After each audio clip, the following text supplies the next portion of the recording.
Can a retired librarian, a talking crow, and a coastal fog uncover a buried secret before the killer strikes again? After 72 years of order and quiet, Margaret Evans never expected murder to come calling, with a caw. Life in Sandpiper Sound was meant to be peaceful.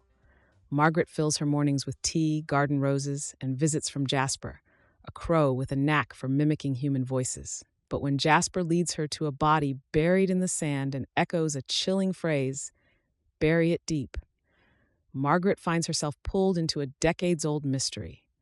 With her best friend Edith by her side and the town's only detective reluctantly accepting her help, Margaret begins to piece together a tangled web of land fraud, missing records, and whispers of betrayal stretching back to the 1930s. And someone in Sandpiper Sound would do anything to keep those secrets buried, even kill again. Murder in the Mist is the first in a cozy mystery series featuring a sharp-eyed amateur sleuth, her loyal friend, and the world's most suspicious bird. Perfect for fans of slow-burn whodunits, seaside settings, and stories where age is no barrier to bravery.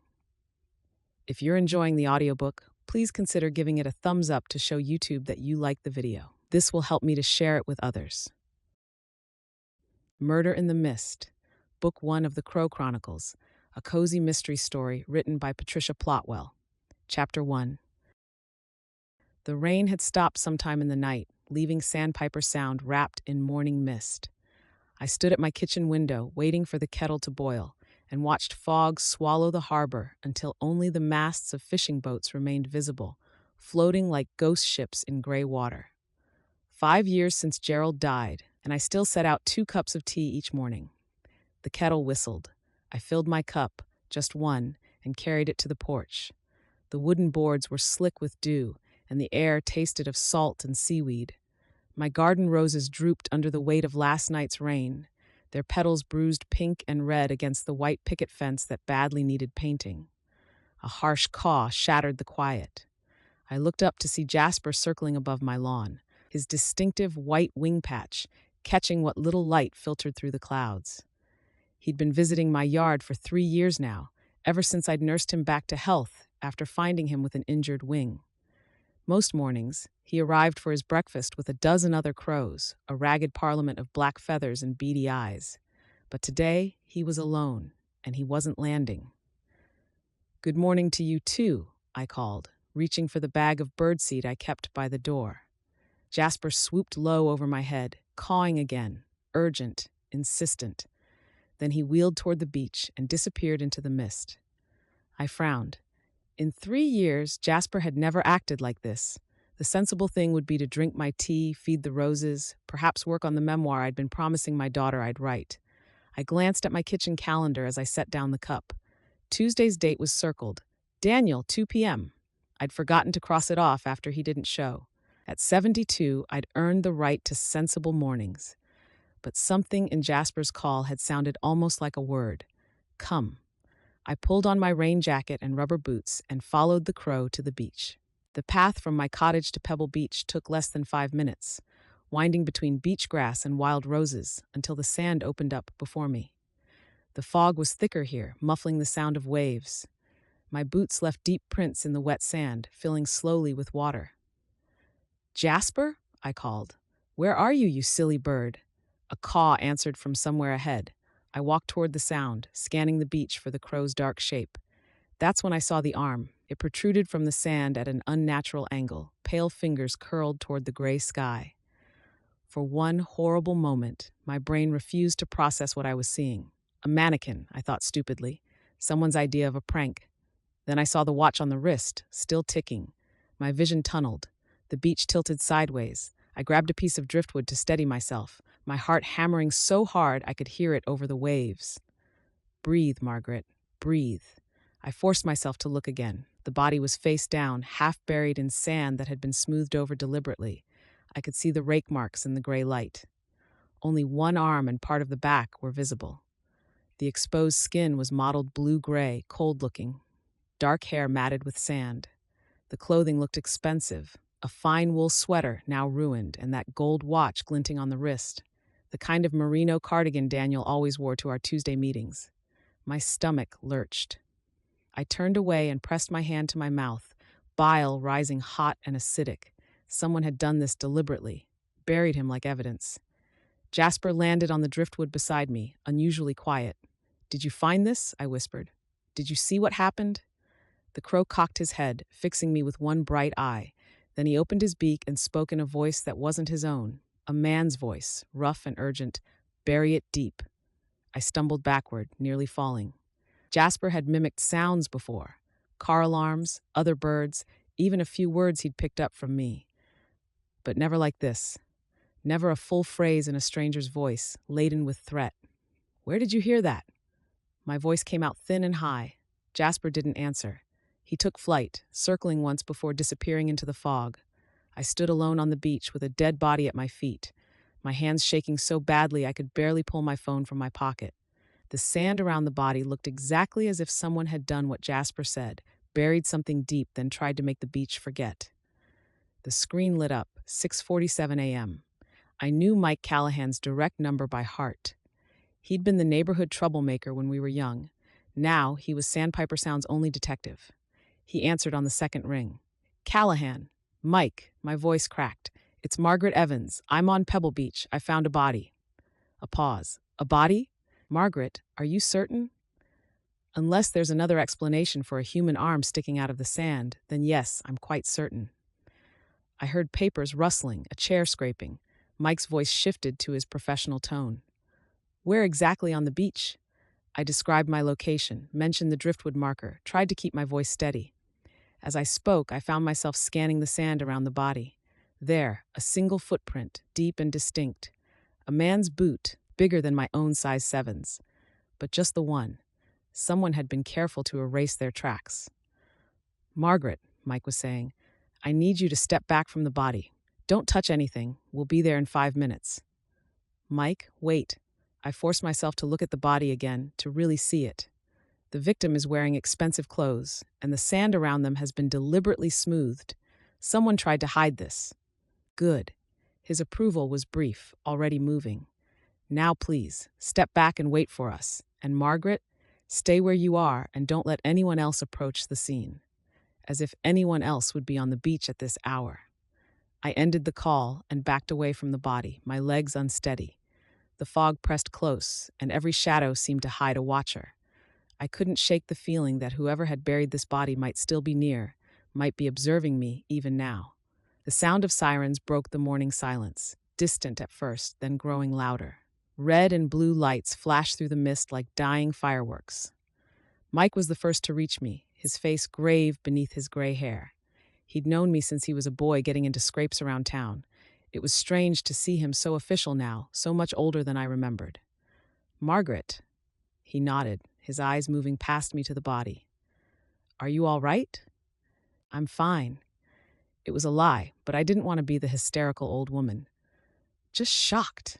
I never thought I'd see anything like this in Sandpiper Sound. His expression softened briefly before the professional mask slid back into place. "Tell me exactly what happened. Start from the beginning." As other officers arrived, yellow tape went up. Officers spread across the beach, their voices low and urgent as they began processing the scene. I recounted my morning walk, Jasper's strange behavior, the discovery of the body. I told him about the smoothed sand, the single footprint, the expensive watch. "And you're certain you didn't see anyone else on the beach?" "Not a soul." Mike nodded, jotting notes. "Did you touch anything?" "No, just steadied myself on that piece of driftwood when I first realized what it was." One of the forensic team members called out to Mike. He excused himself, his posture tightening as the techs brushed away more sand. I watched from a distance, unable to look away. More of the body was revealed, the full back, the other arm, finally the profile of a face. When Mike returned, his face had gone pale beneath his tan. "Margaret, I'm afraid I need to ask you something difficult." He hesitated, an unusual break in his usually steady demeanor. "Do you know Daniel Carmichael?" The name hit me like cold water. "Daniel? Yes, of course. He moved here about 6 months ago. He's been helping me with research for my memoir.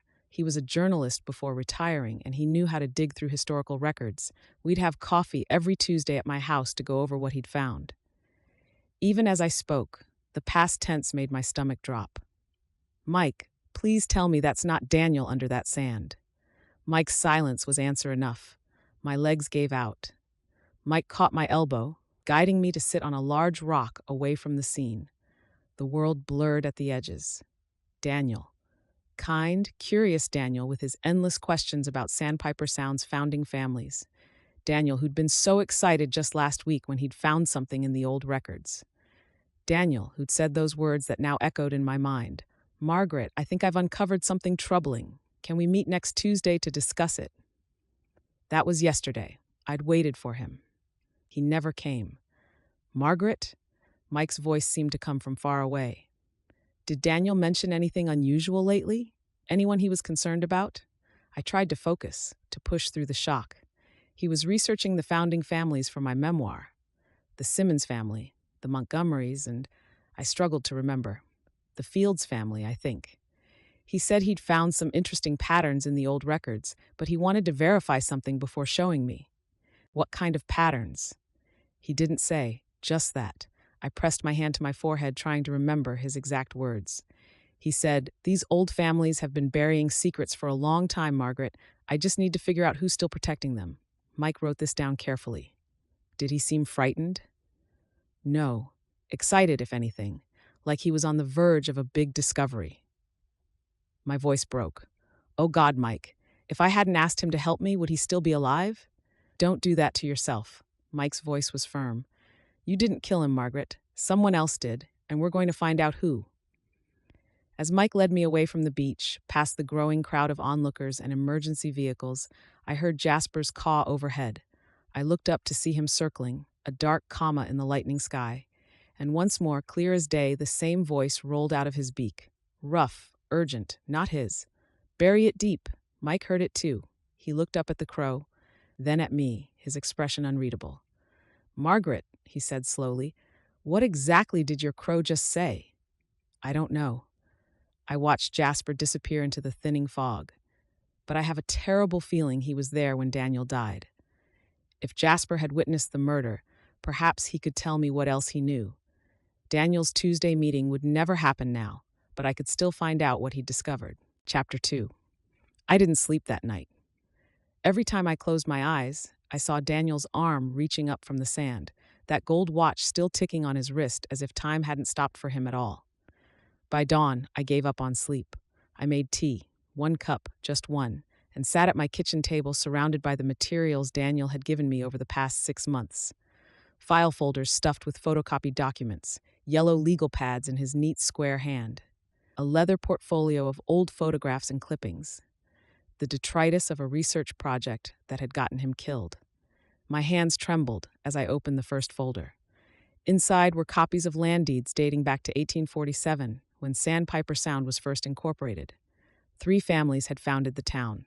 Josiah Simmons, who'd made his fortune in shipping, Robert Montgomery, a banker from Boston, and the wealthiest of them all, Thomas Fields, who'd owned most of the coastal land before the town even existed. I'd known this history, of course. Everyone in Sandpiper Sound did. It was taught in elementary school, commemorated with plaques around town, celebrated every year at the Founders' Day parade. What I hadn't known, what Daniel had been piecing together, was what happened after. I pulled out a newspaper clipping from 1929, the paper brittle with age. Fields' family loses fortune in crash. Local dynasty falls on hard times. The article detailed how Thomas Fields' grandson, Richard, had invested the family fortune in the stock market just months before Black Tuesday. When the market crashed, the Fields family lost everything. Their mansion was sold to pay debts. Their holdings were liquidated. Within a year, they'd gone from the town's aristocracy to its charity cases. I'd never heard this story. The Fields family wasn't mentioned in the sanitized version of town history I'd learned as a girl. A sticky note in Daniel's handwriting was attached to the clipping. Who bought the land? Check county records. I flipped through more documents until I found what he'd discovered. A series of property transfers from 1930 to 1935. The Fields family land had been purchased in a complicated series of deals involving shell companies and holding corporations, Coastal Development LLC, Harbor Holdings, Inc. But Daniel had traced them all back to 2 names, Simmons and Montgomery.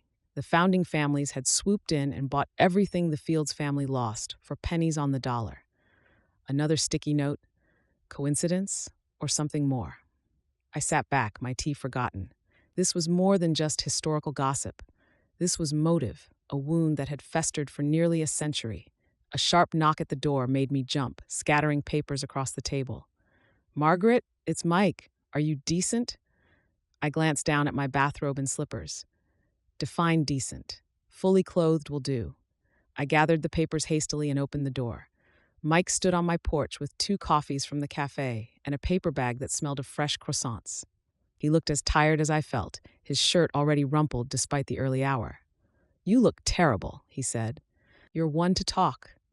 I stepped aside to let him in. "What brings you by at 6 in the morning?" "Couldn't sleep. Figured you couldn't either." He set the coffee and bag on my kitchen table, his eyes immediately drawn to the spread of documents. "What's all this?" "Daniel's research. I've been going through it, trying to understand what he found." Mike pulled out a chair and sat down without being invited. "Margaret, you know I should be taking all this as evidence." "Are you going to?" He was quiet for a moment, studying the papers. "Not yet, but I need you to walk me through what you know, everything Daniel told you about his research." I poured the coffee into proper cups. I couldn't abide drinking from cardboard, and settled across from him. It started innocently enough. I wanted to write a memoir about growing up in Sandpiper Sound, and Daniel offered to help me research the town's history. He was a journalist before he retired, did investigative work for the Boston Globe. He knew how to dig through old records, how to connect dots. What kind of dots was he connecting? I spread out the newspaper clipping and property records. The Fields family. Did you know they founded this town alongside the Simmons and Montgomery families? Mike shook his head. I knew about Simmons and Montgomery, never heard of any Fields family. Exactly. They've been erased from the official history, and Daniel wanted to know why. I walked him through what I'd found: the stock market crash, the loss of fortune, the land grab that followed. Mike studied the documents, his detective's mind clearly working.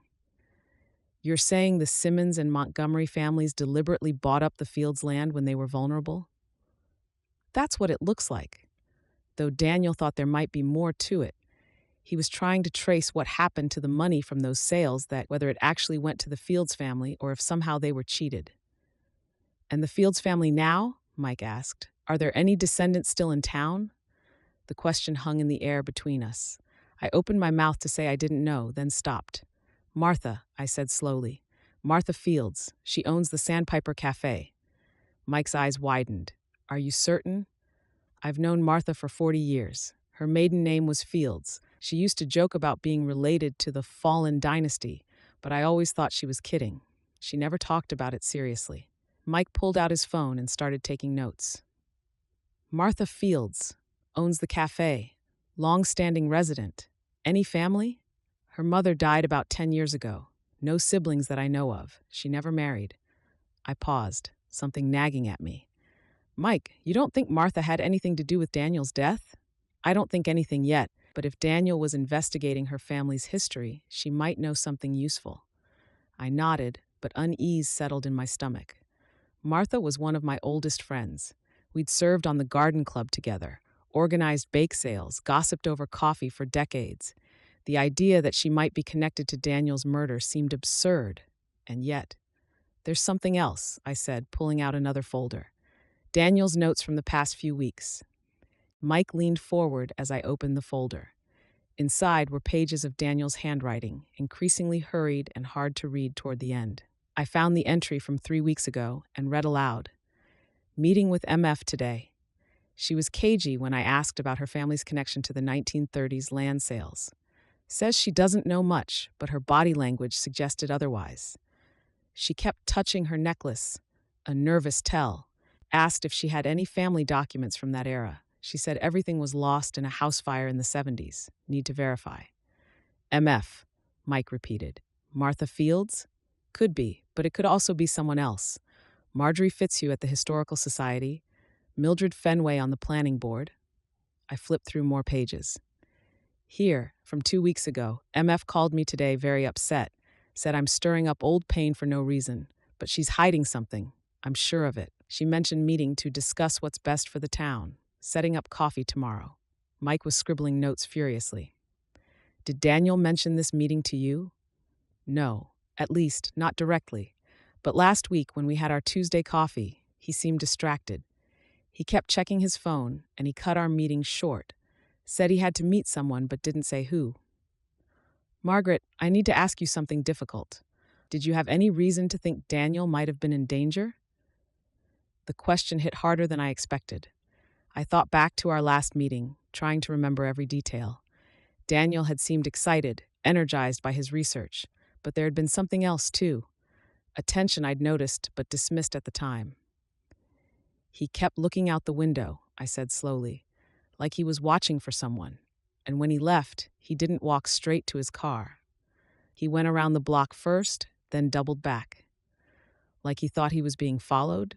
Maybe, or like he was being careful. I met Mike's eyes. He told me he'd found something troubling about the founding families. He said, "These old families have been burying secrets for a long time, Margaret. I just need to figure out who's still protecting them." Mike was quiet for a long moment. Margaret, I need you to be honest with me. Do you feel responsible for Daniel's death? The question landed like a physical blow. I opened my mouth to deny it, but the truth came out instead. Yes, my voice cracked. I asked him to help me. I asked him to dig into the town's history, if I hadn't involved him in my silly memoir project. Stop. Mike was firm. Daniel was a professional investigator. He chose to dig deeper into this story because that's who he was. You didn't make him do anything.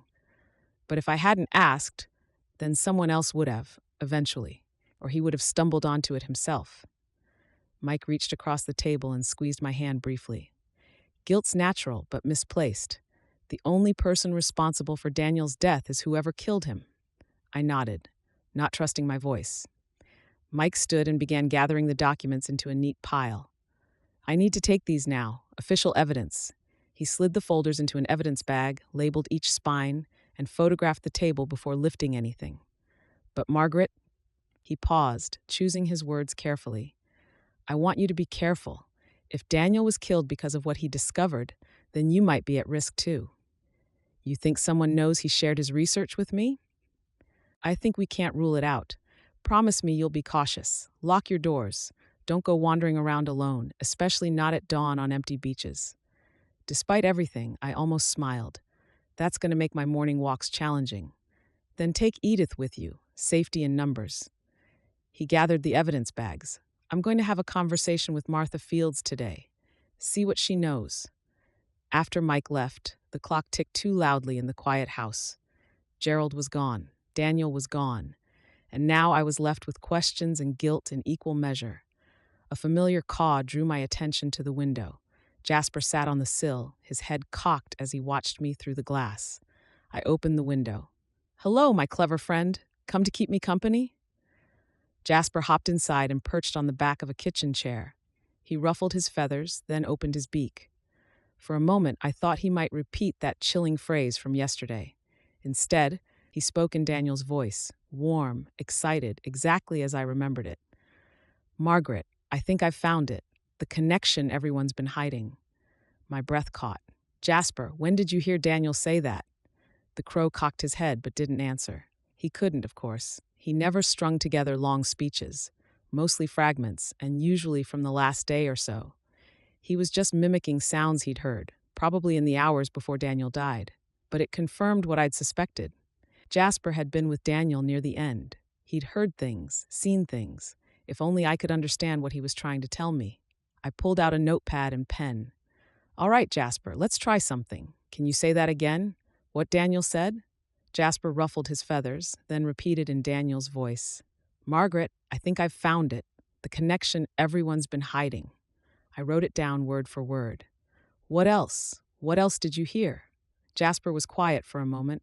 Tap then spoke in a different voice, female, upset. You don't understand what you're risking. This isn't just about the past. I didn't recognize the voice, but it was clearly a woman's. Someone who'd spoken to Daniel, probably arguing with him.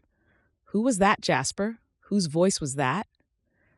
But the crow had gone silent.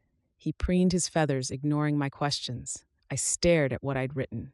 Two voices, two pieces of a conversation I hadn't been present for. Daniel had found something, a connection that explained everything, and someone, a woman, had tried to warn him off or threaten him. I thought about Martha and her nervous tells when Daniel asked about her family. I thought about those property records, the systematic erasure of the Fields family from town history. I thought about 40 years of friendship and morning coffees and shared secrets. Could Martha really be involved in Daniel's death? The thought made me sick, but I couldn't ignore the evidence. Couldn't pretend Daniel's research pointed anywhere else. I picked up my phone and called Edith. She answered on the second ring, her voice thick with sleep. "Margaret, do you have any idea what time it is? It's almost 7, and I need your help." "Of course you do." I heard rustling as she sat up. "What's happened now?" "Can you come over? I need to show you something." "And Edith?" I glanced at Jasper, who was watching me with those intelligent eyes. "Bring a notebook. We have a lot to figure out." After I hung up, I made another pot of tea and opened my phone's voice memo app. If Jasper could speak, then he could be recorded. Jasper hopped onto the table and pecked at a croissant Mike had left behind. "You know more than you're telling me," I said to the bird. "Don't you?" Jasper cocked his head, then spoke once more in that rough, threatening voice from the beach. "Bury it deep." A chill ran down my spine. Whoever had said those words had been at the murder scene, had given the order to hide Daniel's body, and Jasper had been there to hear it, which meant my clever crow was the only witness to a murder. The question was, could I get him to testify? Chapter 3. Edith arrived 20 minutes later, still in her bathrobe but with a notebook clutched under her arm and a determined expression on her face. I'd barely opened the door before she was inside, taking in the scattered papers and cold tea with a practiced eye. "All right," she said, settling at my kitchen table. "Tell me everything." I did. I walked her through Daniel's research, the Fields family history, the property transfers. I showed her Daniel's notes about MF and the nervous necklace touching. And then I played her the recordings I'd made of Jasper. Edith's eyes widened as Daniel's voice emerged from my phone speaker, fragmented but clear. "Margaret, found it. Connection. Everyone's hiding." Then the woman's voice, broken into pieces. "You don't understand what you're risking, not just the past." "Good Lord," Edith breathed. "That bird really was there." "The question is where," I said. "And when." Jasper usually stays close to my house, but he must have followed Daniel somewhere, maybe to his final meeting. Edith pulled out her notebook and uncapped a pen. "Let's think this through logically." Daniel was researching the founding families. He discovered that the Simmons and Montgomery families bought up the Fields land after the crash. He met with someone, MF, who got defensive about his questions. Then he told you he'd found something troubling and wanted to meet Tuesday. "But he never made it to Tuesday," I finished. "Right. So between your last meeting and Tuesday, something happened. He found the final piece of the puzzle, and someone killed him for it." Edith tapped her pen against the notebook. "The question is, what was the final piece?" I'd been thinking about this all morning. Daniel said he found the connection everyone's been hiding. Not just historical corruption, but something current. Something people are still protecting. "Martha," Edith said quietly. "You think it's Martha." "I don't want it to be Martha." The words came out more forcefully than I intended. "She's been my friend for 40 years, but the evidence points to someone with the initials MF who has a connection to the Fields family and was nervous about Daniel's questions," Edith finished. "That could be Martha, but it could also be someone else we haven't considered yet." I wanted to believe that, but everything I knew kept circling back to Martha, her family name, her nervous reaction according to Daniel's notes, her lifetime of living in the shadow of her family's lost fortune. "We need more information," I said. "Mike's going to talk to Martha today, but I want to understand what we're dealing with before." A sharp knock at the door interrupted me. We both jumped. "It's Mike again," I said, recognizing his distinctive 3-knock pattern. I opened the door to find him looking grimmer than before. "Margaret, Mrs. Prescott." He nodded to us both. "Mind if I come in?" "Of course." I stepped aside. "What's happened?" Mike didn't sit down. I went to the Sandpiper Cafe this morning to talk to Martha Fields. She wasn't there. According to her employees, she didn't show up to open today, and she's not answering her phone. They said it's completely unlike her. She hasn't missed a day in 5 years. My stomach dropped. That's not like Martha at all. I know. That's why we conducted a welfare check at her house. When no one answered and we found the front door standing open, we entered. What we found was in plain view, and we've now secured a warrant to collect it. Mike pulled out his phone and showed us a still from his body camera. This is what was on her bedroom wall. The image showed a wall covered in newspaper clippings, photographs, and documents connected by red string. I recognized some of the photos from Daniel's research: the Fields family mansion, the stock market crash headlines, the property transfer documents. But there were newer additions too. Photos of Roger Simmons at ribbon-cutting ceremonies, Harold Blackwood at town council meetings, documents with official seals that I couldn't quite make out in the photo. She's been investigating the same thing Daniel was, I said slowly. Or she knew what he was investigating and was tracking his progress, Mike countered. Margaret, I need to ask you something. In all your years of friendship with Martha, did she ever express any anger or resentment about what happened to her family?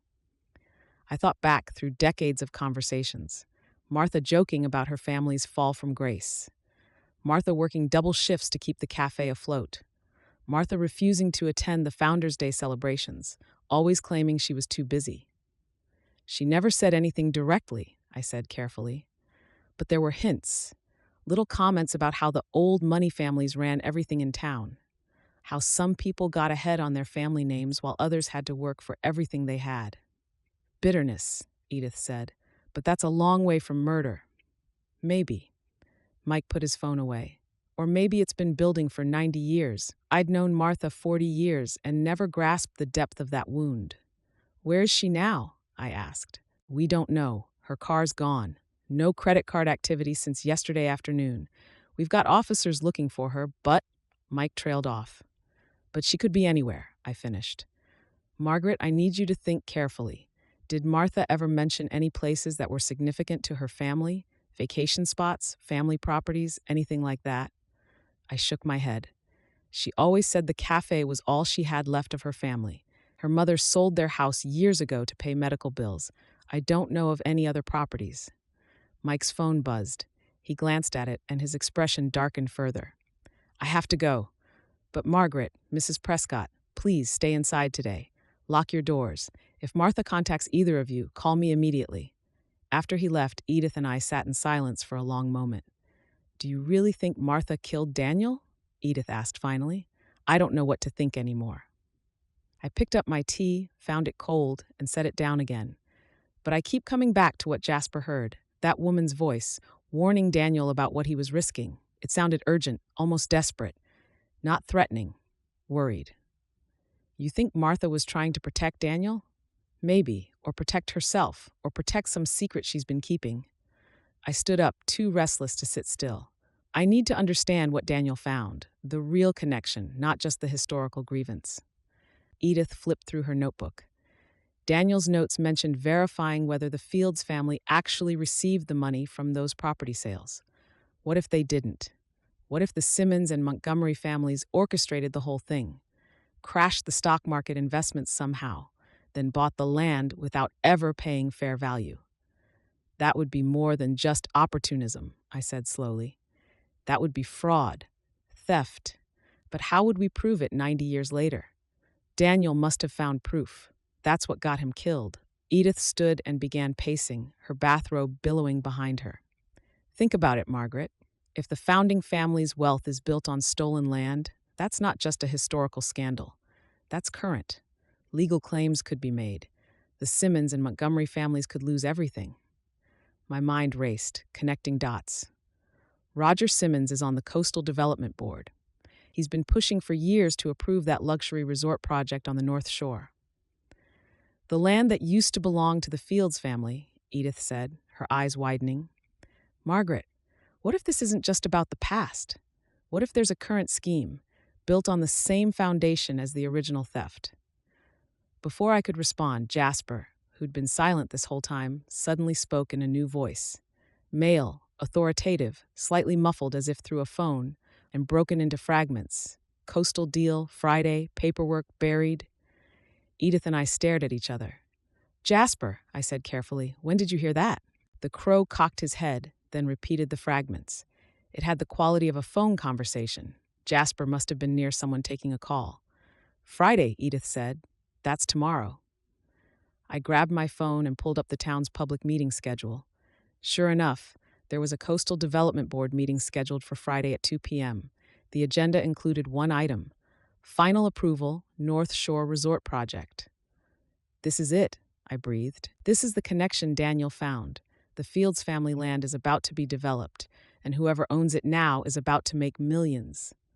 But if Daniel had proof that the land was stolen in the first place, the whole deal would fall apart, Edith finished. The legal challenges alone would kill the project, and Martha would have a legitimate claim to the land. I sat down heavily. That's why she's running. Either she's involved somehow, or she's in danger from whoever did kill Daniel. We need to figure out who actually owns that land now, Edith said.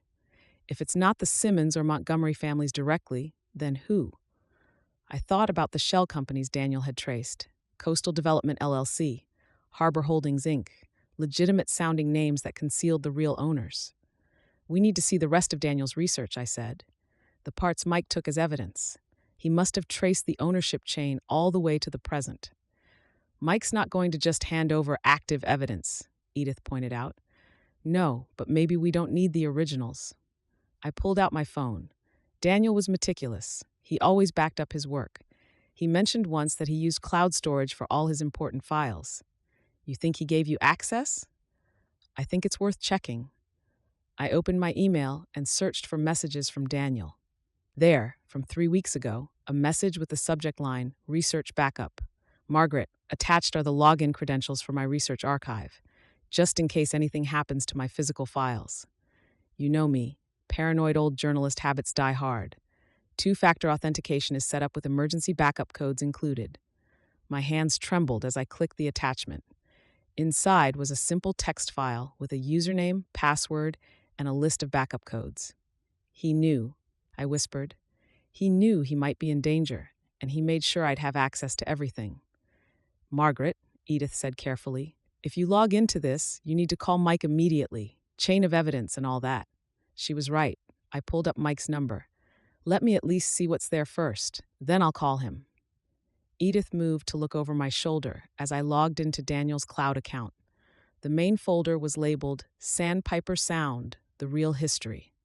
Inside were dozens of subfolders: land records, financial documents, family trees, interviews, and one folder that made my breath catch: Current Scheme, Confidential.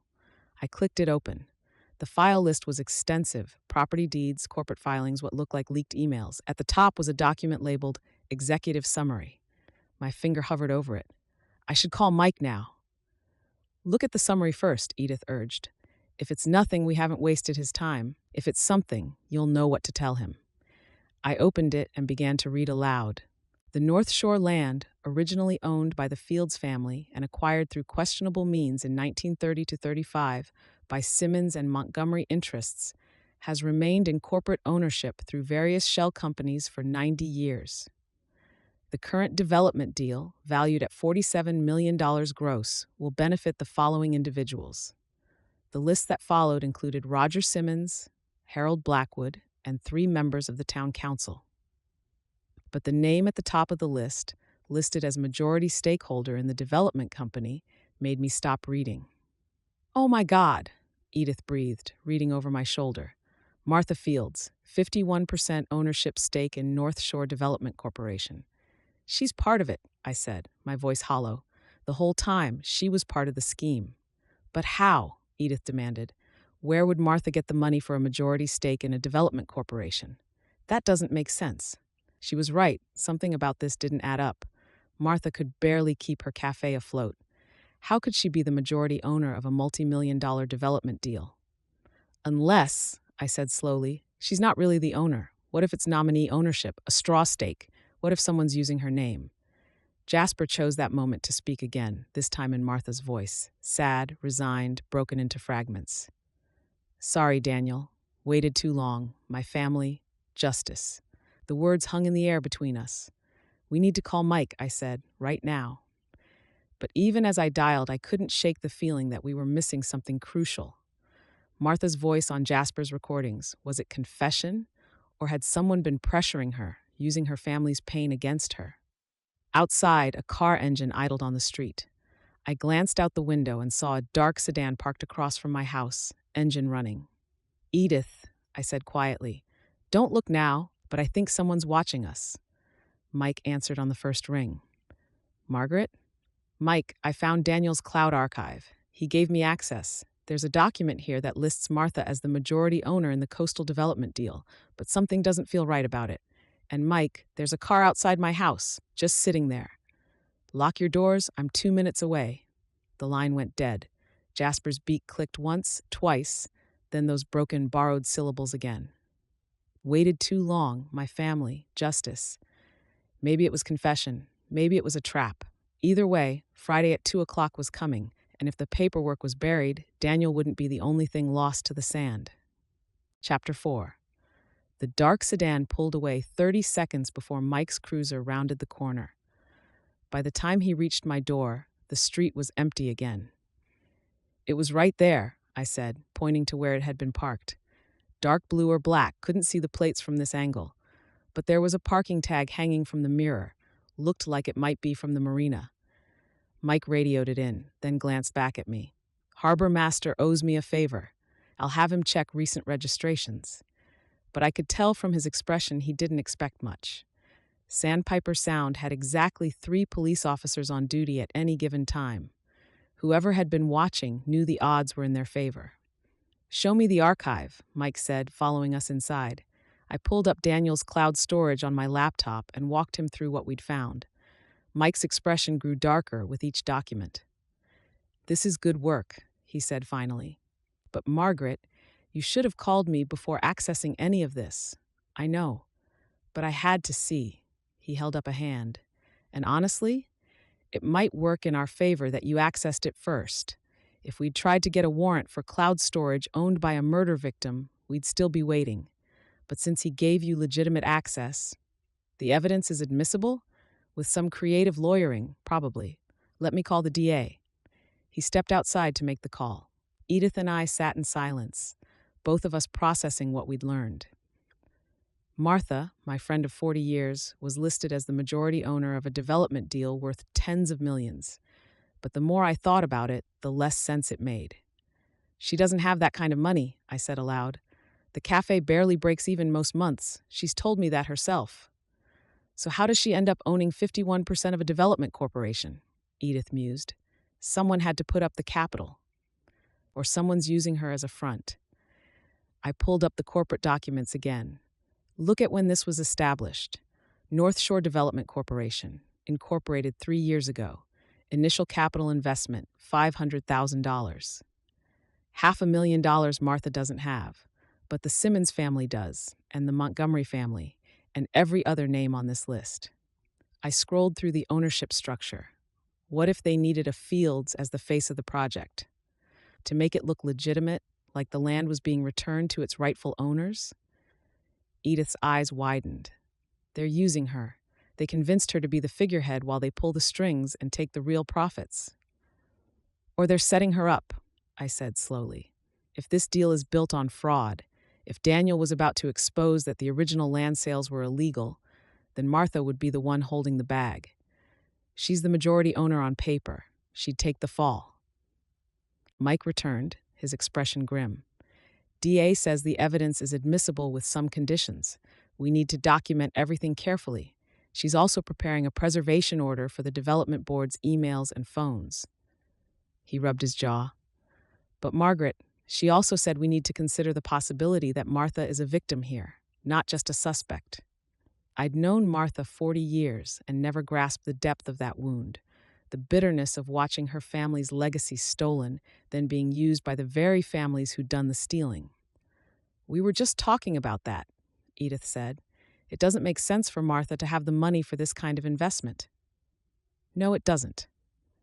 Mike sat down heavily, which raises the question. If Martha is being used or set up, who's really behind this? And are they the ones who killed Daniel? Before anyone could answer, my phone rang. Unknown number.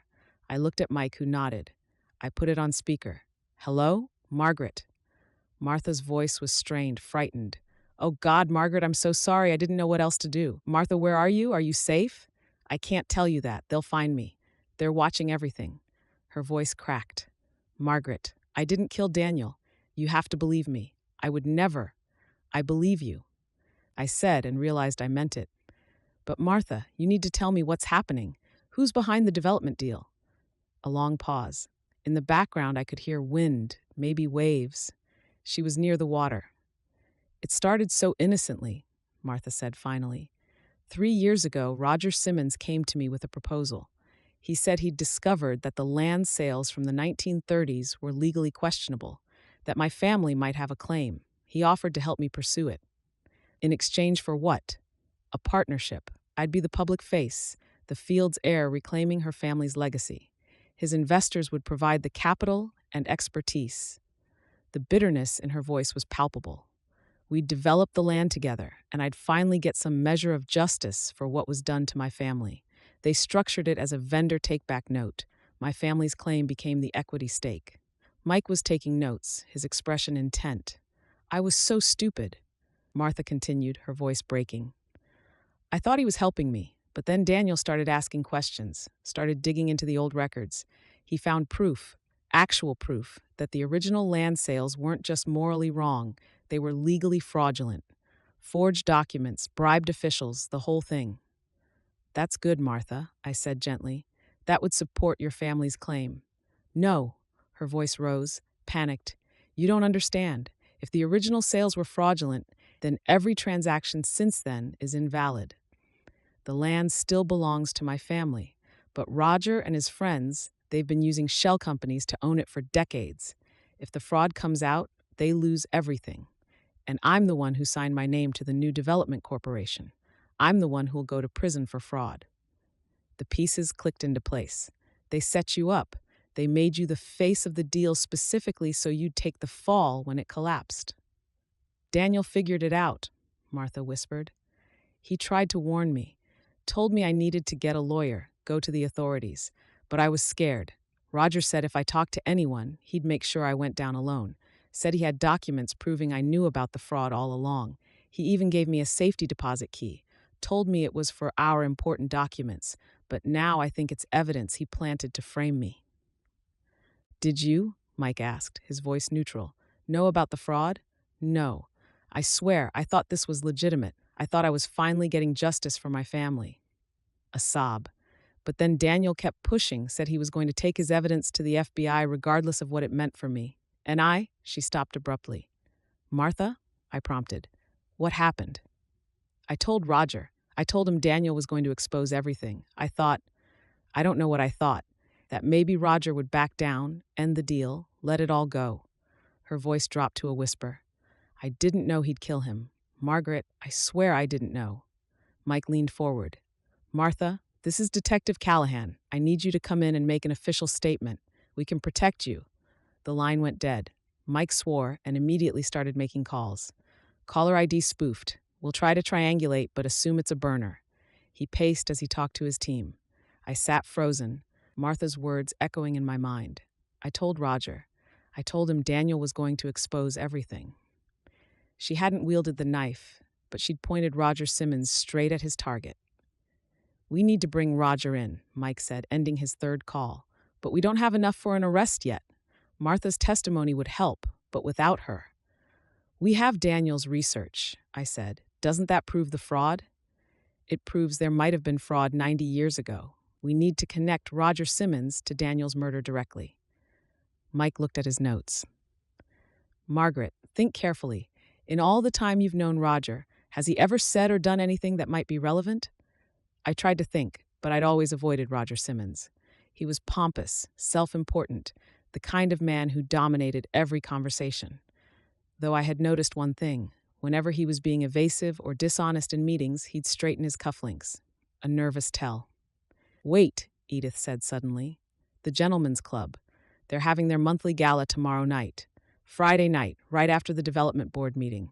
Margaret, didn't you get an invitation?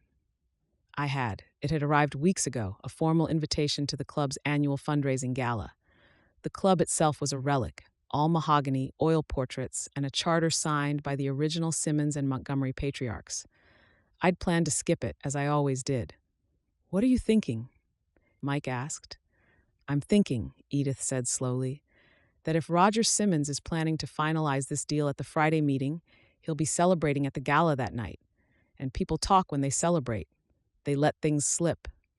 You want Margaret to go to the gala and spy on Roger Simmons? Mike looked incredulous.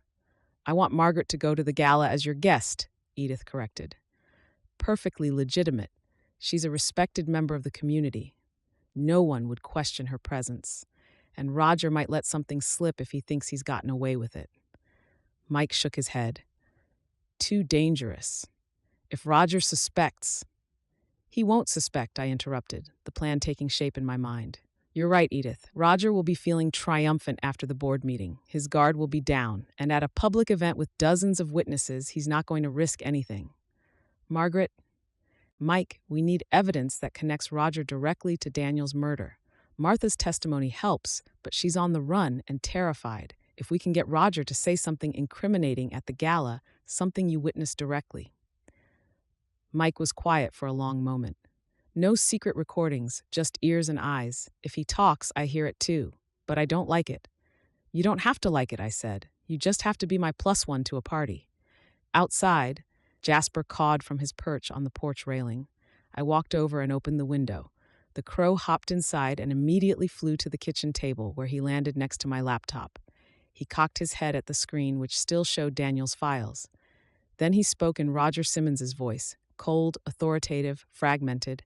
Problem solved, Friday deal, goes through, no one left to talk. The three of us stared at the crow. When did Jasper hear that? Edith whispered. I rewound the mental timeline. Daniel had been killed Tuesday night or early Wednesday morning. Today was Thursday. The fragments Jasper was repeating were probably from just before the murder, or just after. Roger was confident, I said slowly. He thought killing Daniel solved his problem, but he didn't know about the cloud archive. And he doesn't know about Jasper, Mike added, looking at the crow with new respect. Margaret, can you get him to repeat that again? I need it on record. I pulled out my phone and opened the voice memo app. Jasper, can you say what Roger said about Friday? Jasper ruffled his feathers, then obliged. Problem solved. Friday deal goes through. No one left to talk. Mike played it back twice, his expression growing more determined. It's not enough for a warrant on its own, but combined with everything else. All right, we're going to that gala. But Margaret, you follow my lead exactly. No heroics, no confrontations. We're there to observe and listen. Understood? Understood. And Mrs. Prescott, Mike added, turning to Edith. You're coming too. 3 sets of eyes are better than 2. Edith practically glowed. I thought you'd never ask. After Mike left to coordinate with his team, Edith and I sat in my kitchen, the weight of what we'd agreed to settling over us. Are you scared? Edith asked quietly. Terrified, I admitted. But Edith, Daniel died trying to expose this corruption. And Martha, whatever mistakes she made, she's being used by these people. If we don't see this through, then they win. Edith reached across the table and squeezed my hand. We won't let that happen. Jasper, who'd been preening on the back of a chair, suddenly spoke again in Martha's sad voice. My family, justice. Yes, I said to the bird, to Edith, to the memory of Daniel. Justice, that's what this is about. Friday's board meeting was at 2 p.m. The gala started at 7 p.m. We had less than 24 hours to prepare. And somewhere out there, Roger Simmons was counting down to what he thought would be his greatest triumph. The culmination of 3 years of planning and 90 years of his family's ill-gotten gains. He had no idea a widow, her best friend, a determined detective, and a very clever crow were about to ruin everything. Chapter 5. Friday arrived with unseasonable warmth, the kind of crystalline autumn day that made Sandpiper Sound look like a postcard. I stood in front of my closet, staring at evening gowns I hadn't worn in years, and tried to calm my racing heart. The navy one. Edith announced, appearing in my doorway with her own garment bag. It's elegant without being showy. You want to blend in, not stand out. She was right, of course. I pulled out the navy dress, simple, classic, with a modest neckline and three-quarter sleeves. Perfect for a woman my age attending a charity gala. "What time is the board meeting?" Edith asked, settling on my bed. I glanced at the clock. "In 40 minutes. Mike's going to observe from the public gallery, then meet us back here at 6 to prepare." The development board meeting was public record, but Mike wanted to see Roger's demeanor after the vote. Would he be confident? Nervous? Celebrating too soon could be its own kind of evidence. My phone buzzed. A text from Mike. "Board meeting moved up to 1 p.m. Vote happening now. Stay put." "Damn," I muttered, showing Edith the message. "They moved it up." "That's not suspicious at all," Edith said dryly. "They're trying to slip it through while no one's paying attention." We waited in tense silence, checking our phones every few minutes. Finally, at 1:47, Mike called. "It passed," he said without preamble. 6-1. The whole thing took less than 20 minutes. Roger Simmons looked like the cat that ate the canary. Did he say anything? Nothing useful, just standard board speak about economic development and community benefits. Mike paused. But Margaret, Harold Blackwood, was there. He's not on the board, but he was sitting with Roger. And after the vote, I heard Blackwood say something to him. To clean coasts and clean paperwork. Roger told him to shut up, but he was smiling when he said it. Clean paperwork, another reference to burying evidence. "We're still on for tonight?" I asked. "More than ever. If they're this confident, they might get sloppy at the gala. I'll be there at 6 to brief you both." After he hung up, Edith and I looked at each other. "This is really happening," she said quietly. "Yes, it is." Mike arrived promptly at 6, looking uncomfortable in a dark suit and tie. "I feel like I'm going to a funeral," he grumbled. "You look very handsome," I assured him. "Now, walk us through the plan one more time." We settled in my living room as Mike outlined the evening. We'd arrive fashionably late, around 7:30. Mike would stay close to me, but not obviously so. Edith would work the room independently, listening for anything useful. Our goal was simple: get Roger or Harold talking, observe their interactions, and see if anyone let something slip. "Remember," Mike emphasized, "no accusations, no confrontations. We're there to watch and listen, nothing more." "What about Jasper?" I asked. The crow had been unusually quiet all day, perched on my porch railing like a black sentinel. Mike raised an eyebrow. "What about him?" "He might follow us. He does that sometimes." "Margaret, we're going to a formal gala at the Gentlemen's Club. Your crow cannot come inside." "I'm just saying, if he happens to be nearby." "If he happens to be nearby," Mike interrupted, "he stays outside. Understood?" I nodded, though I had a feeling Jasper would do whatever Jasper wanted to do. At 7:15, we piled into Mike's car, me in the front, Edith in back, both of us nervous and excited in equal measure. As we pulled away from my house, I saw Jasper take flight, a dark shape against the deepening sky.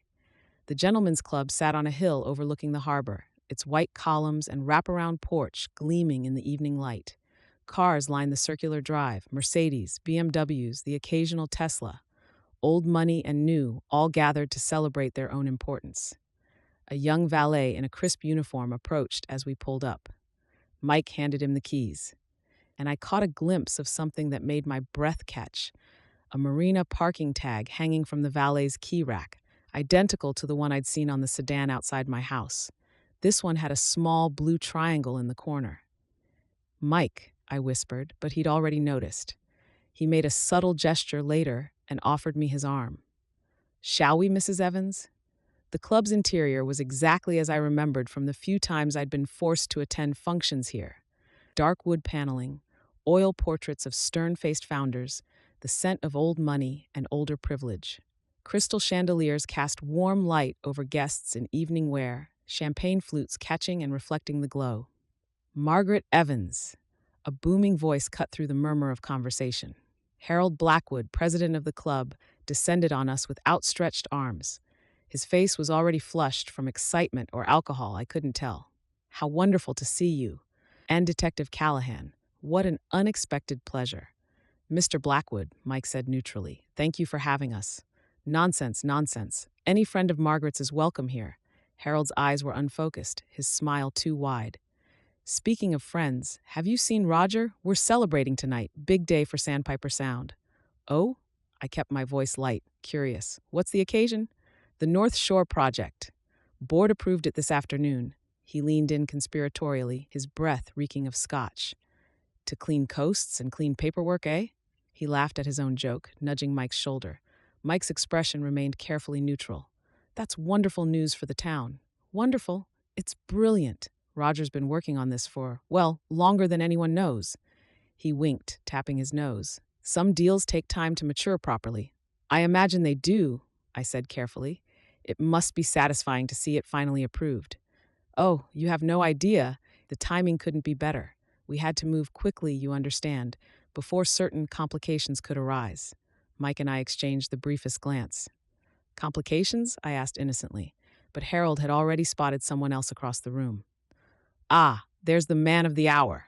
Roger, come here.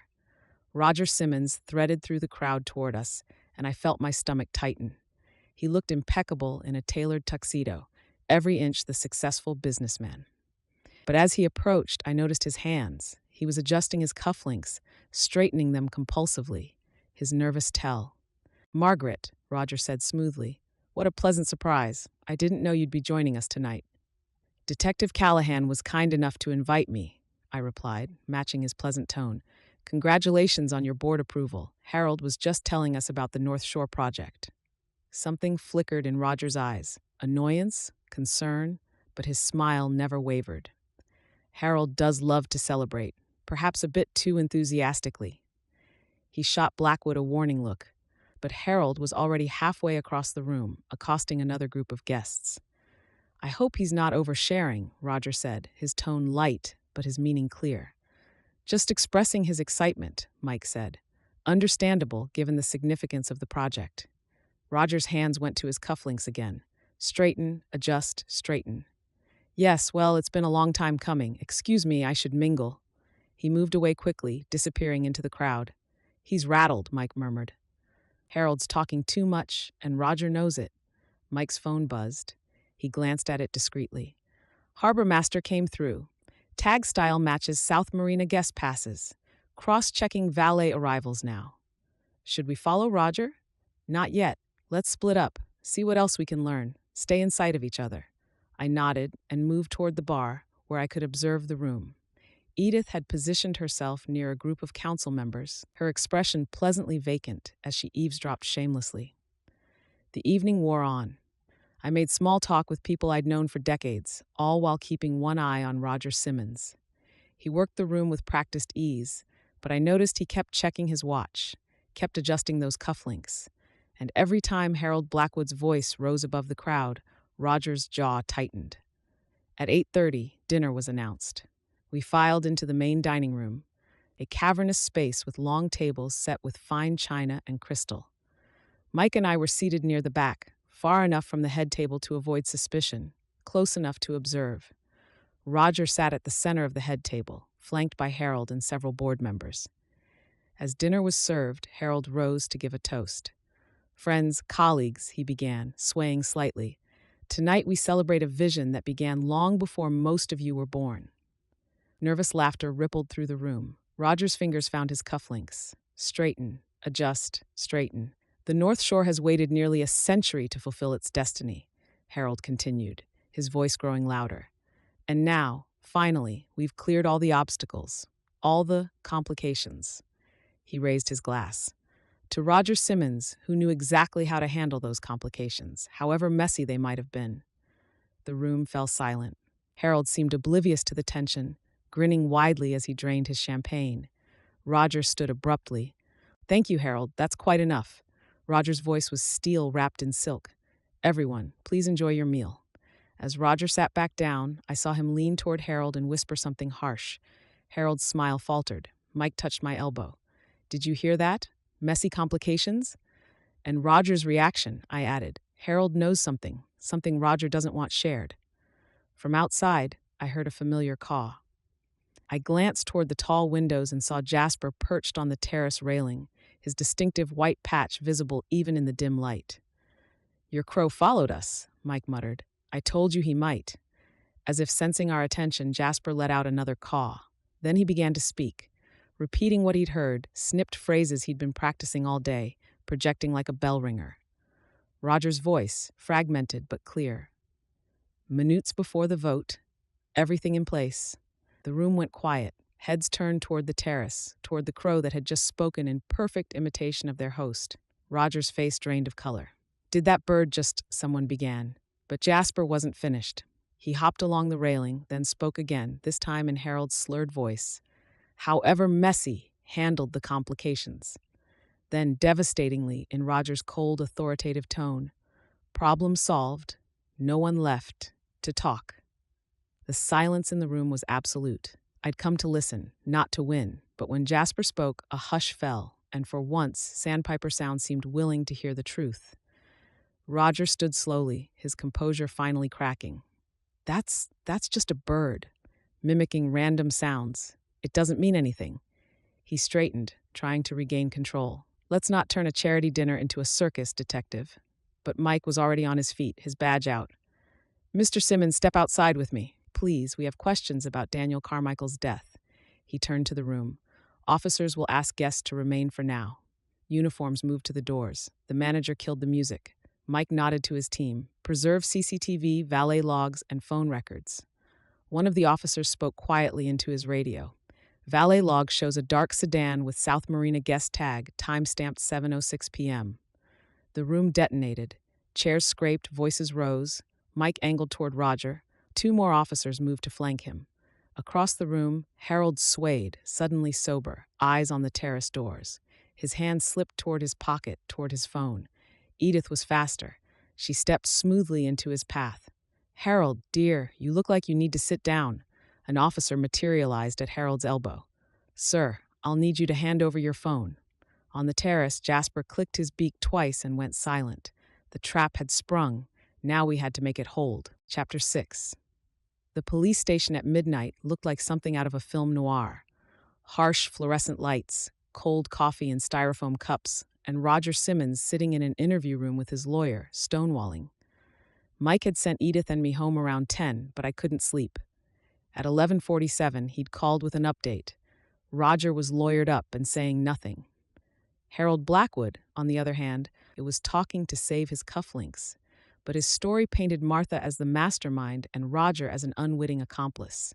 It was obvious coordination, two men with their stories aligned to protect themselves. We need more than Jasper's mimicry and Harold's drunken toast, Mike had said, exhaustion heavy in his voice. The DA says it's not enough for a murder charge. Roger's lawyer is already claiming the bird's performance was a trained act, that you orchestrated the whole thing to frame his client. Now it was Saturday morning, and I sat in my kitchen with Edith, both of us nursing strong coffee and trying to figure out our next move. Martha mentioned a safe deposit key, Edith said, flipping through her notes from yesterday's phone call. She said Roger gave it to her, told her it was for their important documents, but she thought he'd planted evidence to frame her. If that's true, then the box might contain documents that prove Roger's involvement, I said slowly. Or it might contain exactly what Roger wants us to find, evidence that makes Martha look guilty. Either way, we need to see what's in it. Edith set down her cup with determination. The question is, how do we get access to a safe deposit box when we don't have the key and Martha's on the run? My phone buzzed. A text from an unknown number.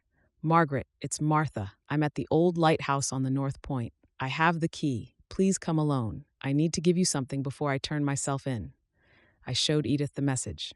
It could be a trap, she said immediately. Or it could be Martha, finally ready to tell the truth. I stood up. Either way, I'm going. Then I'm coming with you. The text said alone. Do I look like I care what the text said? Edith grabbed her purse. You're not going to a deserted lighthouse to meet a potential murder suspect without backup, Margaret Evans. Now call Mike and tell him where we're going. She was right, of course. I called Mike, who answered on the first ring. Margaret, it's 6 a.m. Martha contacted me. She's at the old lighthouse. She says she has the safe deposit key and wants to give me something before she turns herself in. A pause. Don't go anywhere. I'm on my way to you right now. Mike, Margaret, I mean it. Do not go to that lighthouse without me. If Martha's there, she could be dangerous. And if someone else sent that text to lure you out." He didn't finish the thought. 20 minutes later, Mike's cruiser pulled up with another police car following. Officer Susan Blake got out of the second vehicle. "Mrs. Evans, Mrs. Prescott," Susan greeted us. "Detective Callahan asked me to accompany you. Given recent events, we're not taking chances with your safety." The drive to the old lighthouse took 15 minutes. The structure stood on a rocky promontory, surrounded by scrub grass and scoured by wind. Martha's car was parked nearby, or at least a car that looked like Martha's. "Stay in the vehicle until I give the all clear," Mike instructed. He and Susan approached the lighthouse cautiously, hands near their weapons. I watched through the windshield, my heart pounding. Susan cleared the stairwell. No second exit, no one hiding. After what felt like hours, but was probably only minutes, Mike appeared in the doorway and waved us forward. Inside, Martha sat on an overturned crate, looking like she'd aged 10 years in the past 2 days. Her eyes were red-rimmed, her clothes rumpled. The wind pressed at the door, a low moan through the gaps. When she saw me, she started to cry. "Oh, Margaret, I'm so sorry for everything." I wanted to comfort her, but I also needed answers.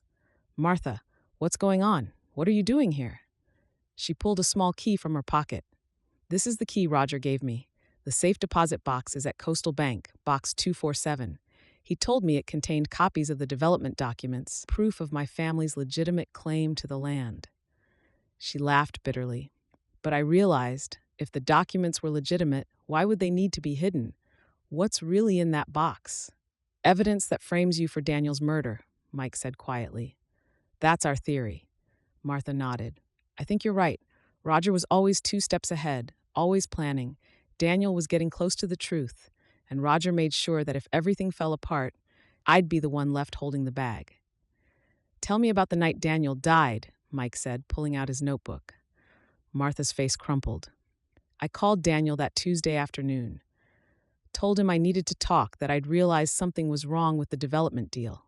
He agreed to meet me at the beach that night after dark, said it was safer if no one saw us together." "Why the beach?" I asked. "It was Daniel's idea. He said he'd been followed recently, that he didn't trust meeting in public places. The beach at night was deserted, private." She wiped her eyes. "I got there at 10. Daniel was already waiting. I told him about my suspicions, about how the numbers in the development deal didn't add up. He said he'd already figured it out, that Roger and his partners were using me as a front for land fraud." "What happened next?" Mike prompted gently. "Daniel said he had all the evidence he needed, that he was going to the FBI the next day. I was terrified. I thought I'd go to prison for fraud even though I didn't know about it. I called Roger." Her voice dropped to a whisper. "I called him from the beach, right in front of Daniel. Told him everything. Begged him to explain, to fix it. And what did Roger say? He told me to stay put, that he'd come explain everything, make it right." Martha's hands were shaking. "But when he arrived 30 minutes later, he had Harold with him. And Harold was carrying something. A tire iron, I think. I didn't understand what was happening until it was too late." The room went silent. "They killed him," Martha whispered. "Right there in front of me. Daniel tried to run, but Harold caught him. I heard the sound of the blow, saw Daniel fall. Roger grabbed me, covered my mouth so I couldn't scream. He said if I told anyone, they'd make sure I took the fall for everything. That I'd signed all the documents, my name was on all the deals, no one would believe I was innocent. And then they buried him," I said softly. Martha nodded. "They made me help dig, made me complicit. Roger kept saying it over and over, bury it deep, like a chant." She looked up, tears streaming. "That's why I ran. I knew once you found Daniel's body, they'd pin it all on me. I'm the majority owner on paper. I'm the field's heir with a grudge. They set me up perfectly." Mike was writing furiously. "Martha, I need you to come to the station and give an official statement. Everything you just told me. But first, I need to read you your rights." He did so, his voice formal but not unkind. Martha nodded at each point, indicating she understood. "I will," she said when he finished. "I came here to turn myself in. But first," she held out the key, You need to see what's in that box. I think it's the final piece of evidence Roger planted. If you don't get to it first, he'll use it to bury me. Mike took the key. We'll need a warrant to open it. No, you won't, Martha said. I'm the authorized renter. I'm giving you permission to open it in my presence. Mike looked at Susan, who nodded. That should work, legally. We'll need to document her consent. Then let's go, Martha said, standing. I want to see what Roger thinks is going to save him. Back at the station, Mike Mirandized Martha again before she gave a recorded statement. The formal process took nearly 2 hours, Martha's voice steady as she detailed everything that had happened.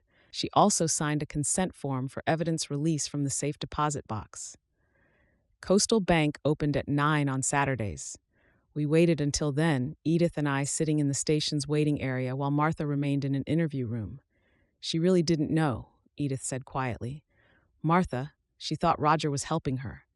And by the time she realized the truth, she was already complicit in murder. I shook my head. Roger played her perfectly, used her family's pain against her, then made sure she'd be the one to take the fall. At 9:15, we arrived at Coastal Bank.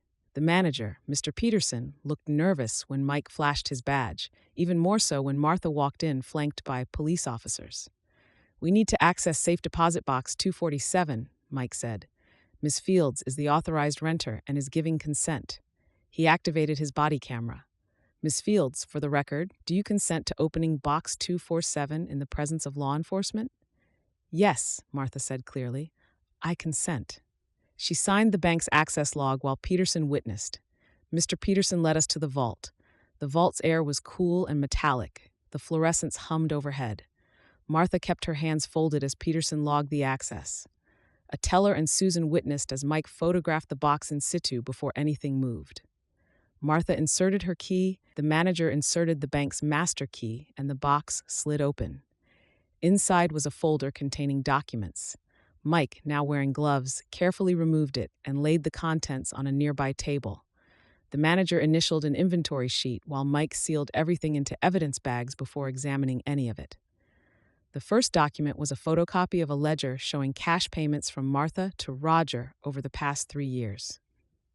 Martha's face went pale when she saw it through the clear evidence bag. I never made these payments, she said. Those signatures, they're forgeries. He was building a paper trail, Mike said grimly, carefully turning pages through the plastic. Look at this. Emails allegedly from Martha to Roger discussing how to handle the Carmichael problem. Text messages about meeting at the beach the night of the murder.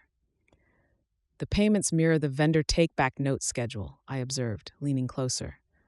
A neat story of knowing conversion the defense could sell to a jury.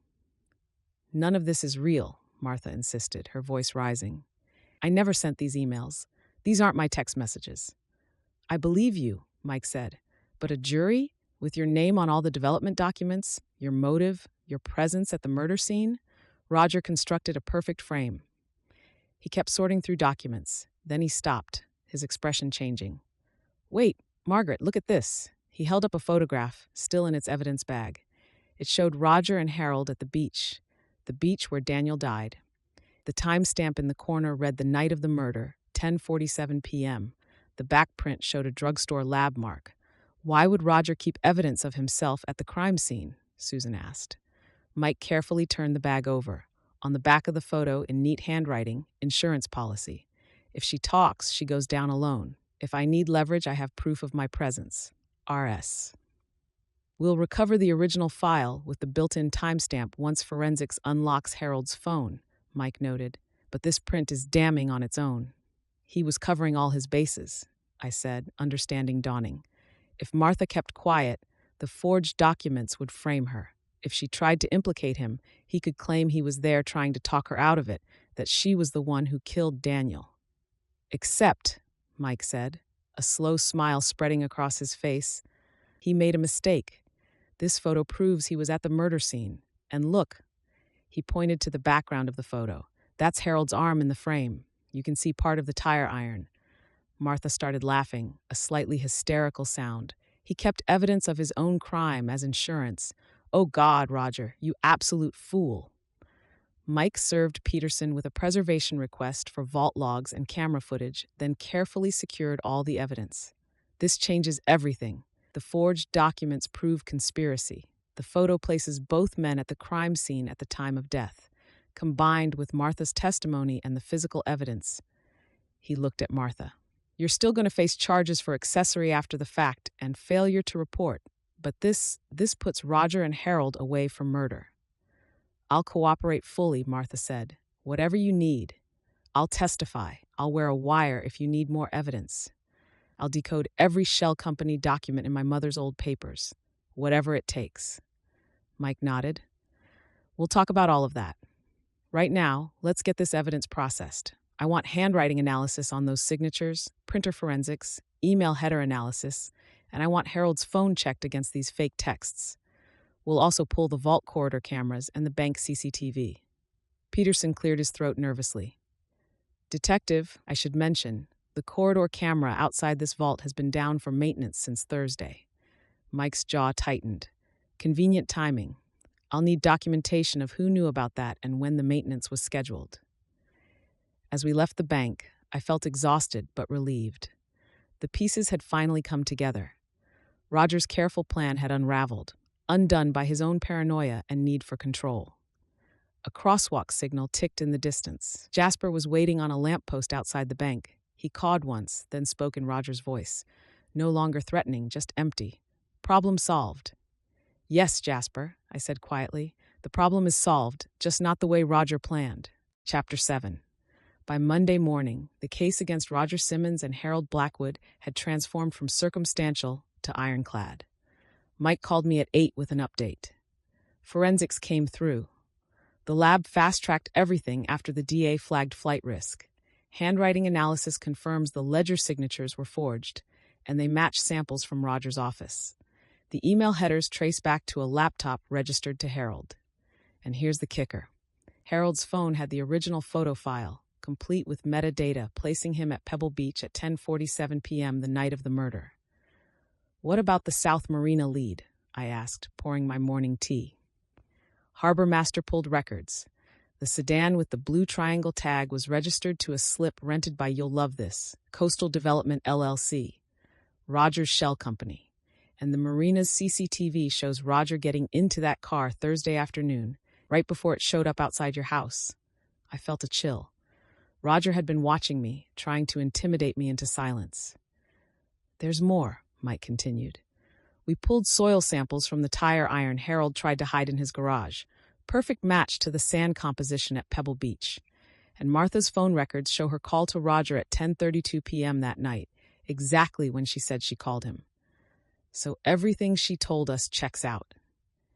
Every word. The DA is charging Roger and Harold with first-degree murder, conspiracy, fraud, and about 6 other felonies. Martha's pleading guilty to accessory after the fact and obstruction. Sentencing is set for 6 weeks, but given the coercion, her immediate cooperation, and lack of prior record, the DA's recommending minimal jail time. After we hung up, I sat in my kitchen feeling the weight of the past week settle over me. A man was dead. A woman I'd known for 40 years had been used and betrayed. 2 wealthy, powerful men thought Sandpiper Sound would let them get away with murder. But they'd made one critical mistake. They'd underestimated a 72-year-old widow, her best friend, a determined detective, and a very clever crow. The arraignment was scheduled for Tuesday afternoon. Edith and I sat in the gallery, watching as Roger and Harold were led into the courtroom in orange jumpsuits, their expensive lawyers flanking them. Roger's face was expressionless, but I saw his hands. No cufflinks now, just handcuffs, clenching and unclenching. Harold looked like he'd aged 20 years, his usual bluster completely deflated. The charges were read. Both men pleaded not guilty. The lawyers argued for reasonable bail, citing community ties and lack of flight risk. The judge was unmoved. Given witness safety concerns and the severity of the charges, bail is set at $2 million each, conditioned on GPS monitoring and zero contact with witnesses, including Miss Fields, Mrs. Evans, and Mrs. Prescott. They left under home confinement orders. As Roger was led out, his eyes found mine in the gallery. For a moment, we stared at each other. Then he looked away, and I saw something I'd never seen in Roger Simmons before. defeat. Martha's hearing was brief. She pleaded guilty to accessory after the fact, her voice steady but her eyes red-rimmed. The judge scheduled sentencing for 6 weeks out, noting the DA's recommendation in the record. When Martha was led away, she looked back at me one last time. "I'm sorry, Margaret," she mouthed. I nodded. She was sorry. I believed that. But sorry didn't bring Daniel back. On Wednesday, Mike invited Edith and me to the station for what he called a proper debriefing. We sat in his office, considerably tidier than it had been a week ago, while he walked us through the final pieces of evidence. The shell company records Martha helped us decode showed a pattern going back 15 years, Mike explained. Roger and his associates weren't just running one scheme. They'd been systematically buying up coastal land through fraudulent means, then flipping it for massive profits. The North Shore deal was going to be their biggest score yet. "How much money are we talking about?" Edith asked. "Conservatively, $50 million over the past decade and a half. The FBI is now investigating similar patterns in 3 other coastal towns." Mike leaned back in his chair. "You two stumbled onto something much bigger than a single murder." "We didn't stumble," I corrected. "Daniel did. He was the one who connected the dots. We just finished what he started." Mike nodded. "You're right, and that's why I wanted you both here." He pulled out a folder. "The town council is planning a memorial for Daniel Carmichael. They want to dedicate a bench on the beach where he used to walk, with a plaque recognizing his investigative work. They're also establishing a scholarship in his name for journalism students." My throat tightened. It was fitting. Daniel had died pursuing the truth. Now his legacy would help others do the same. "There's one more thing," Mike said. He looked almost embarrassed. "The mayor wants to give you both a commendation for your role in solving the case and exposing the corruption." "Absolutely not," I said immediately. Edith looked at me in surprise. "Margaret, no." I shook my head firmly. "We didn't do this for recognition. We did it because it was right. Because Daniel deserved justice. A plaque with our names on it misses the entire point." Mike smiled slightly. "I told the mayor you'd say that, but he's insisting on some kind of public acknowledgement. The town needs to know what happened, needs to understand how deep this went." "Then have a town hall," I suggested. "Let people ask questions, hear the truth. Transparency, not ceremony. That's what Daniel would have wanted." Mike nodded slowly. "I'll suggest that." As we prepared to leave, I paused. "Mike, what about the land? The North Shore property. Who actually owns it now?" "That's going to take years to sort out in court," Mike admitted. "But the development deal is dead, and there's talk of the town acquiring the land through eminent domain, turning it into a public park." He smiled. "Seems fitting, doesn't it? Land that was stolen and fought over for a century finally returned to the people."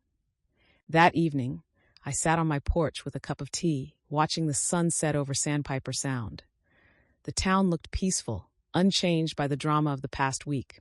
But I knew better. Everything had changed. The Gentlemen's Club was facing an exodus of members, its reputation in tatters. The town council had 3 empty seats after resignations.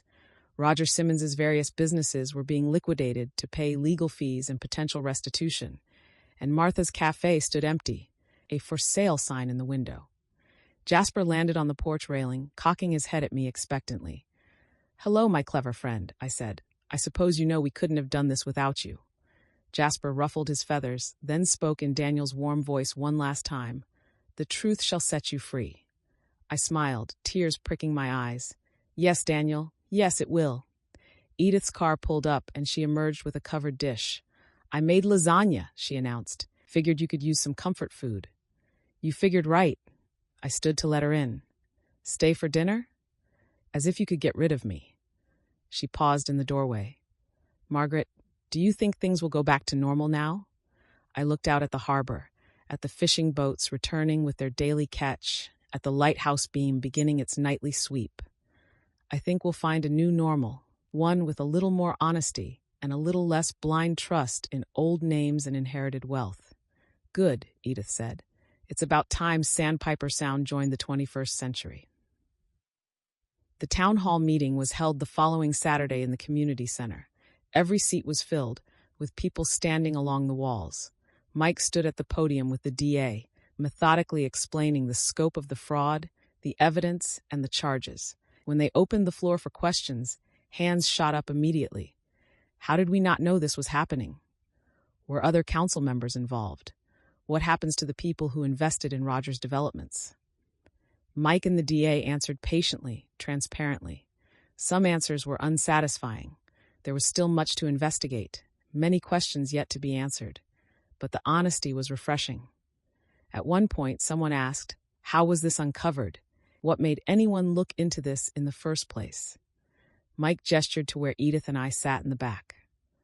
Margaret Evans and Edith Prescott refused to let a murder be swept under the rug. They asked questions, followed evidence, and wouldn't stop until they found the truth. That's how democracy is supposed to work. The room turned to look at us. I felt my face flush, but Edith squeezed my hand. After the meeting, people approached us, some to thank us, some to share their own suspicions about Roger that they'd never voiced, some just to talk about Daniel and what his death meant to the community. Sarah, the librarian's assistant, found me near the coffee table. "Mrs. Evans, I wanted to thank you. Daniel was my friend. I'm glad he's getting justice." "He was your friend?" I remembered how she'd helped Daniel with his research, how she'd always seemed to find exactly what he needed before he even asked, how she'd stayed late to help him search the archives. "More than that," she admitted. "We were dating, quietly, because of the age difference, and because he didn't want anyone knowing he had personal connections in town while he investigated.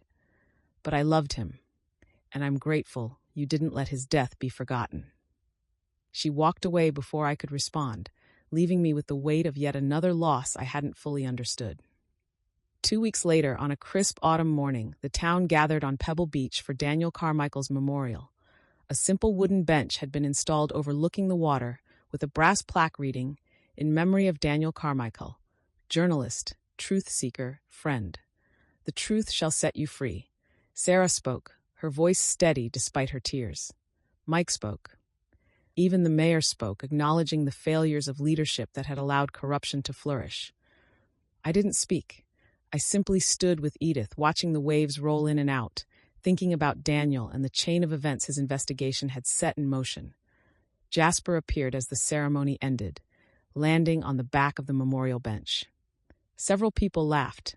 The story of the talking crow had become part of the local legend. Jasper cawed once, a clear, bright sound that carried across the beach. Then he took flight, circling higher and higher until he was just a dark speck against the blue sky. "Do you think he understands?" Edith asked. "What his mimicry meant? How it helped solve the case?" I think," I said slowly, "that Jasper understands far more than we give him credit for. He found Daniel's body. He led us to clues. He spoke at exactly the right moments." I smiled. "Some might call it coincidence. I prefer to think of it as justice finding its own path." As the crowd dispersed, I walked to the water's edge. The spot where I'd found Daniel's body was unmarked now, the sand smoothed by tide and time. But I would always know where it was, would always remember that morning when my quiet life in Sandpiper Sound had been shattered and ultimately transformed. I thought about Martha, awaiting her sentencing and trying to come to terms with her choices. I thought about Roger and Harold, facing trial and the probability of spending the rest of their lives in prison. I thought about all the people in town who were questioning what they'd believed, who they'd trusted. And I thought about Daniel, who'd come to our little town with questions and curiosity, never knowing it would cost him his life. "Rest well, Daniel," I whispered to the waves. "Your work is done, the truth is out, and Sandpiper Sound will be better for it." A gust of wind carried salt spray across the beach. In it, I could almost hear Daniel's voice, warm and kind. "Thank you, Margaret." I turned and walked back up the beach to where Edith waited, ready to return to my garden shop, my roses, my quiet life. But I knew now that quiet didn't mean complacent, and age didn't mean powerless. Sometimes, all it took to change the world was one persistent widow, one loyal friend, and the refusal to let injustice stand. Oh, and a very clever crow. That evening, as I was closing up the shop before heading home, my phone buzzed with a news alert. I almost ignored it. I'd had enough of news for a while. But the headline caught my eye. FBI expands coastal land fraud investigation to Seacrest Harbor. I opened the article. Seacrest Harbor was 3 towns north, another picturesque coastal community accessible by the ferry that sometimes brought tourists through Sandpiper Sound. Jasper occasionally ranged that far on calm evenings, following the ferry route. The brief story mentioned similar patterns to what had been uncovered in Sandpiper Sound: suspicious property transfers, shell companies, decades-old grievances. I was about to put the phone away when Jasper landed on the shop's windowsill. He cocked his head, watching me through the glass. I opened the window. "Hello, my friend. Come to say goodnight." Jasper hopped inside and perched on the counter. Then he spoke in a voice I didn't recognize, gravelly, authoritative, unfamiliar. "Seacrest, ferry dock, Thursday." I froze. "Jasper, where did you hear that?" The crow simply ruffled his feathers and flew back out the window, disappearing into the evening sky. I stood there for a long moment, staring at my phone, at the article about Seacrest Harbor, at the darkness where Jasper had vanished. Then I picked up my phone and called Edith. "Margaret, is everything all right?" "Edith," I said, "how would you feel about a day trip on Thursday? I hear the ferry dock in Seacrest Harbor is lovely this time of year." "I'll bring binoculars," Edith said after a beat. "You bring cookies." Thank you for listening to Murder in the Mist by Patricia Plotwell. Please like and subscribe to join us on the next adventure.